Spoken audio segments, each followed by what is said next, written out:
자, 오늘 20장은 지난주에 이어서 레위라는 사람이 한 노인의 집에 유숙을 하는데 겪었던 일입니다. 그 기브아 사람들이 불량배 중에 몇몇이 동원이 돼서 밤에 문을 쾅쾅쾅 두드려요.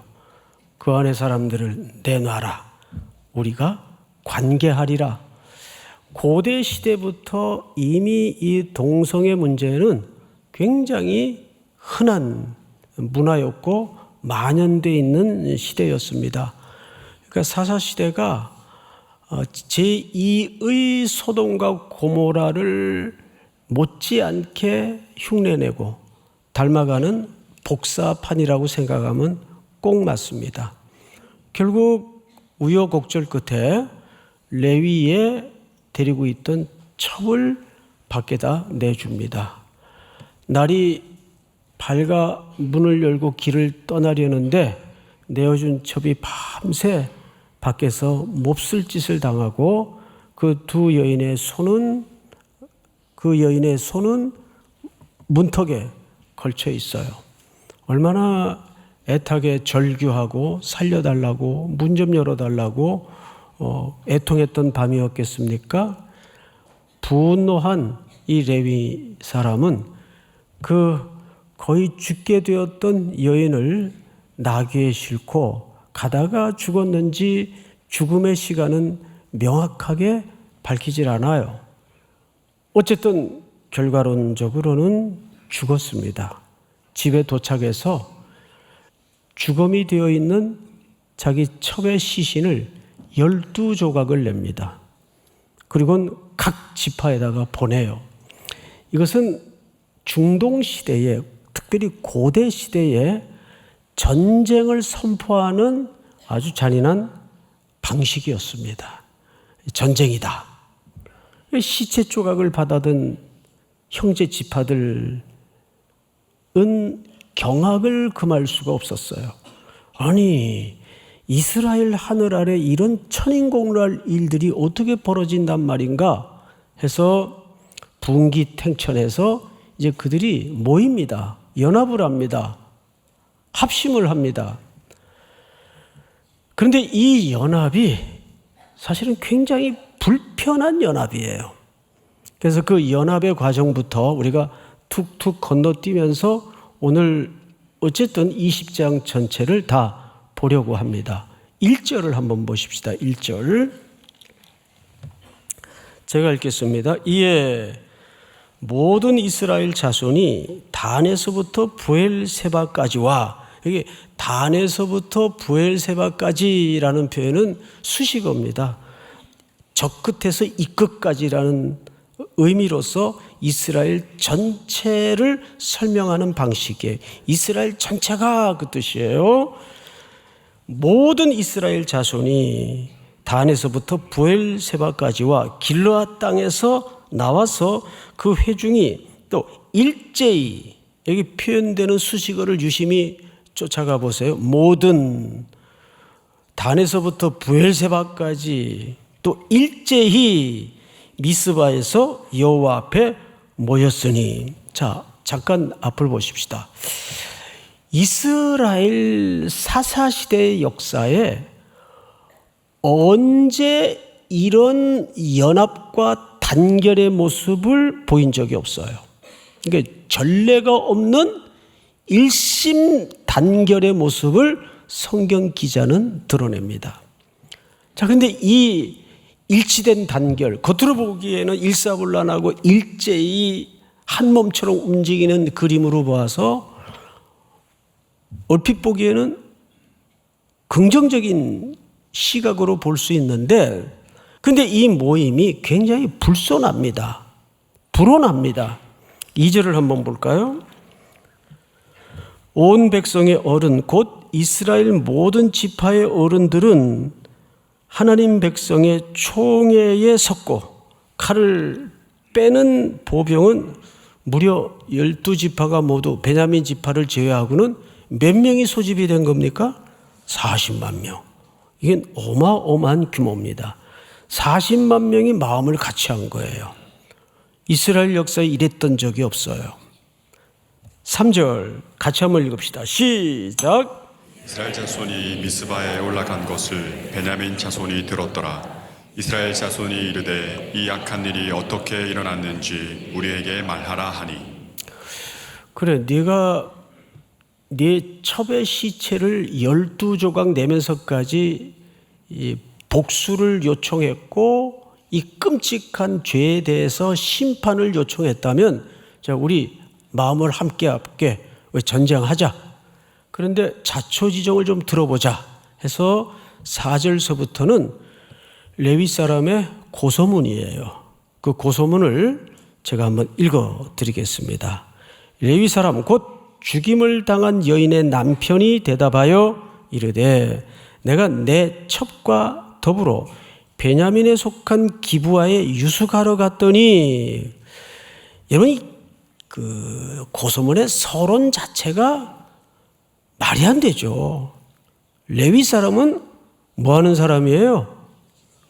제사장 직무를 감당해야 되는 사람이요, 하나님의 언약을 보존하는 사람이고 지키는 사람이고 가르치는 사람이에요. 그런데 이 사람에게 스스로 표현하기를 뭐가 있어요? 첩이 있어요. 더 심각했던 것은 그것이 아무렇지도 않았던 시대, 그게 사사시대의 전형적인 그림입니다. 본인이 또 그렇게 스스럼 없이 실토를 하고 있어요. 내가 저 베냐민 지파에 속한 기브아라는 곳에 하룻밤 유숙을 하고 있었는데 이런 일이 벌어졌습니다. 5절 우리 이성근 목사님. 기브아 사람들이 나를 치러 일어나서 밤에 내가 묵고 있던 집을 에워싸고 나를 죽이려고 하고 내 첩을 욕보여 그를 죽게 한지라. 계속해서 내가 내 첩의 시체를 거두어 쪼개서 이스라엘 기업의 온 땅에 보냈나니 이는 그들이 이스라엘 중에서 음행과 망령된 일을 행하였기 때문이라. 자, 음행과 망령된 일을 행하였기 때문이라. 자, 이것은 팩트입니다. 사실입니다. 근데 여러분, 사실이 진실은 아니죠. 이 말은 맞아요. 겉으로 볼 때는. 그런데 지금 뭐 묻은 개가 뭐 묻은 개를 나무라는 것처럼 이 말을 첩을 데리고 돌아다니던 레위 사람이 이 고소문을 낭독하고 있다는 겁니다. 이것이 사사시대의 그림이에요. 또 여기에 이 고소문을 들은 백성들의 반응의 문제가 뭐냐 하면 한쪽 얘기만 들었어요.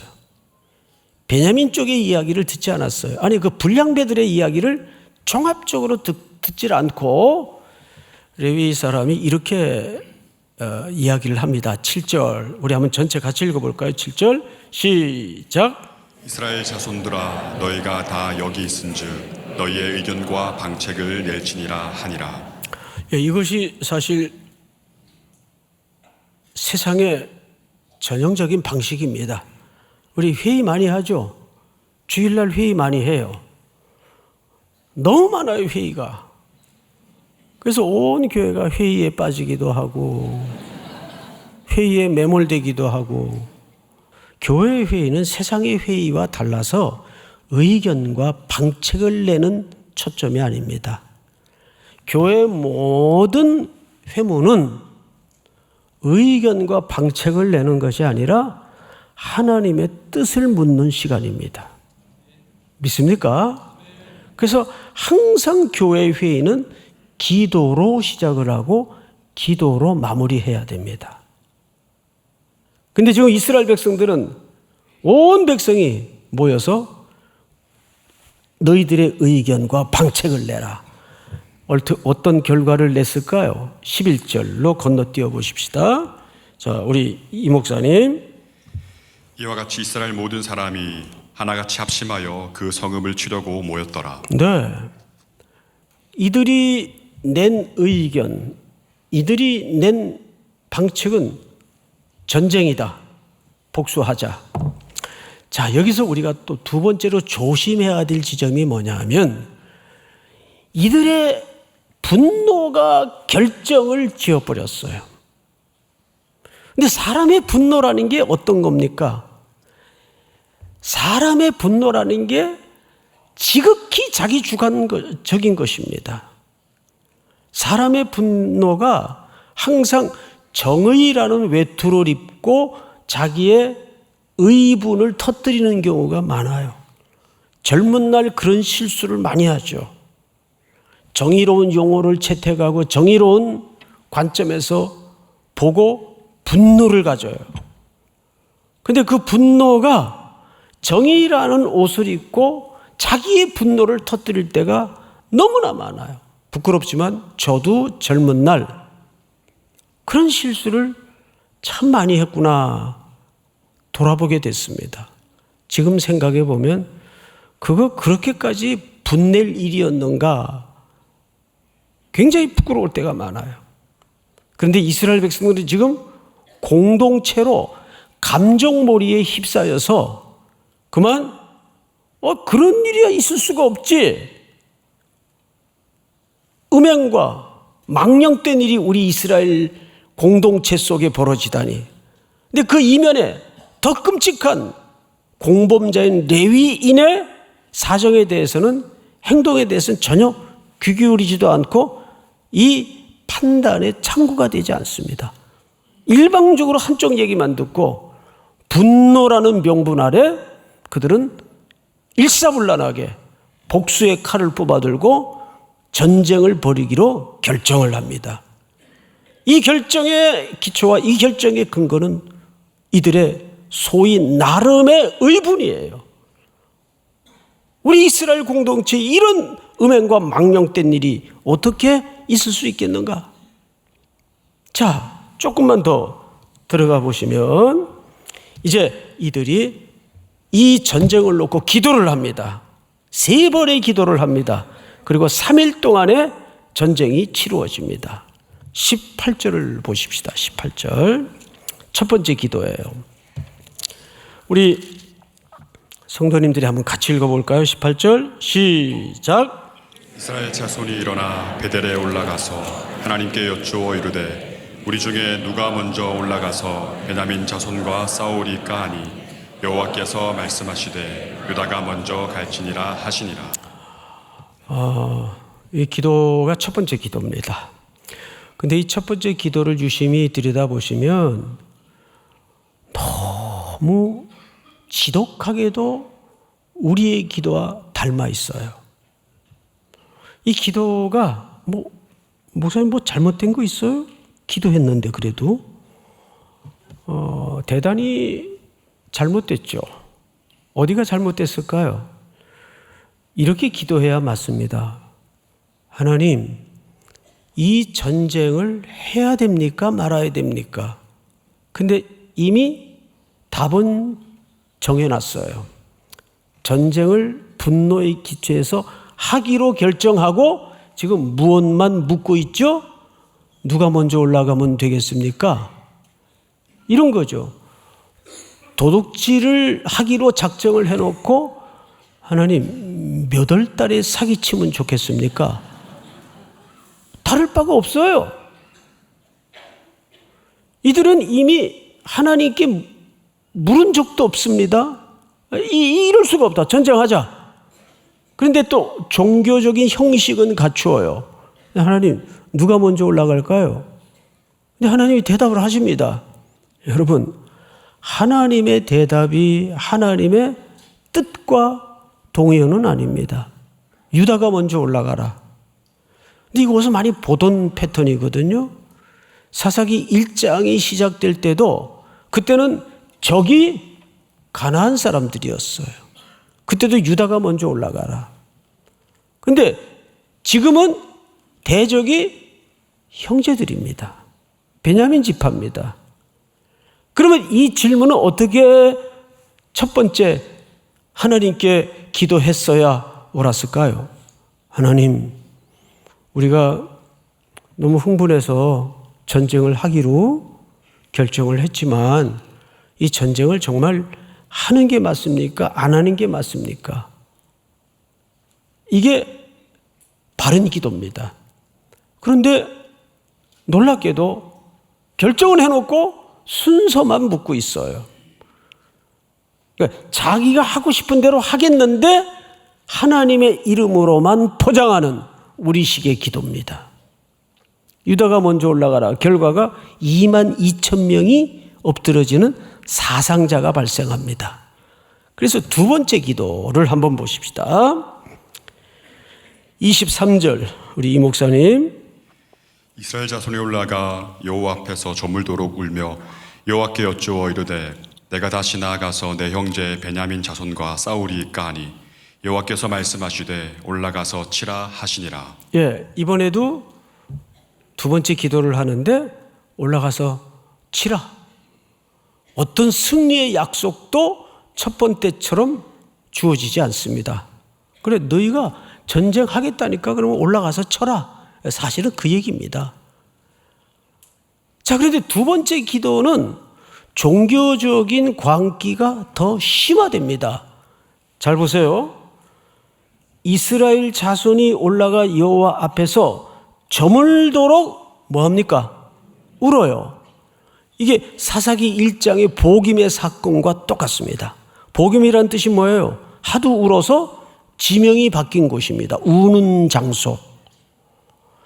우리가 감성적으로 눈물을 흘렸다고 해서 그것이 회개라고 속는 경우가 많아요.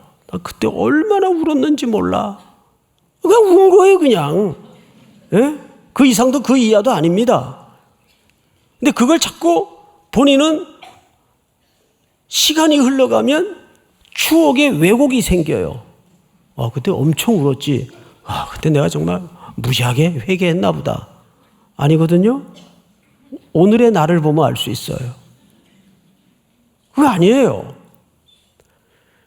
열 몇 지파가 한 지파에게 당했으니 울만하죠. 근데 여기 운 것을 회개라고 정의한 대목이 없어요. 성경을 다시 보십시다. 저물도록 저물도록 울며 여호와께 여쭈어 이르되 기도해요 또. 근데 그 기도 내용이 역시 진전이 없어요. 기도 내용만 내가 시작. 내가 다시 나아가서 내 형제 베냐민 자손과 싸우리이까 하니 여호와께서 말씀하시되 올라가서 치라 하시니라. 여기서 두 번째 기도의 이 불온한 내용이 뭡니까? 역시 이 전쟁을 해야 됩니까 말아야 됩니까에 대한 질문이 없어요. 여전히 첫 번째 기도는 순서를 물었고 두 번째 기도는 전쟁의 재개를 물었어요. 언제 이 전쟁을 다시 해야 됩니까? 재개를 물었어요. 또 이 전쟁을 하리까 말리까에 대한 질문이 없어요. 그러니까 또 올라가라. 너희가 하기로 결정한 거니까. 너희 결정대로 해라 그 말이에요. 얼마가 사상자가 났는가 하면 18,000명이 엎드려집니다. 그러면 앞에 22,000명과 두 번째 18,000명 합해서 몇 명의 사상자가 난 거죠? 40,000명. 엄청난 패배가 이루어집니다. 그래서 세 번째 기도를 드리러 올라갑니다. 세 번째 28절을 같이 한번 읽어볼까요? 시작. 아론의 손자인 엘르아살의 아들 비느하스가 그 앞에 모시고 섰더라.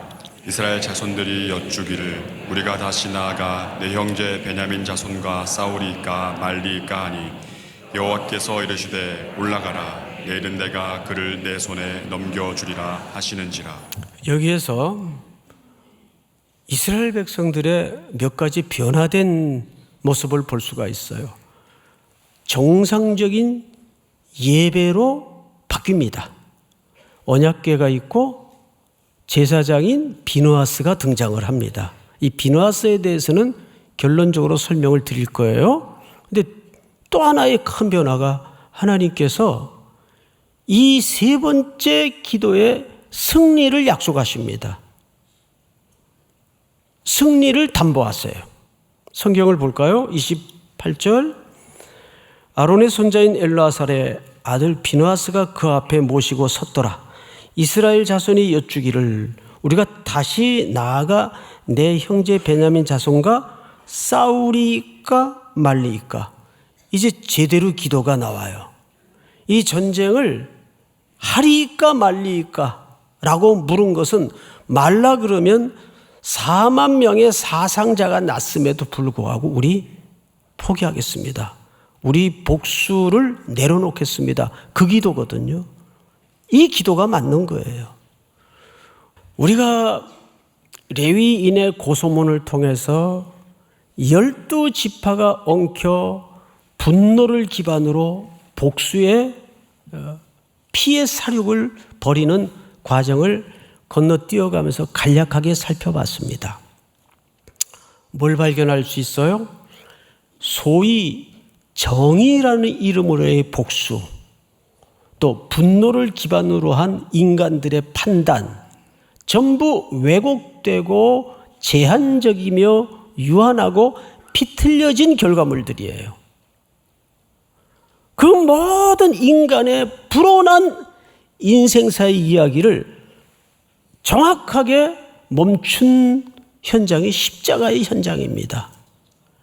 도수장으로 끌려가는 어린 양처럼 그 입을 열지 아니하시고 묵묵히 인간의 그 알량한 정의를, 인간의 너저분한 의의를 전부 묶어서 십자가에 쾅쾅쾅 못 박았어요.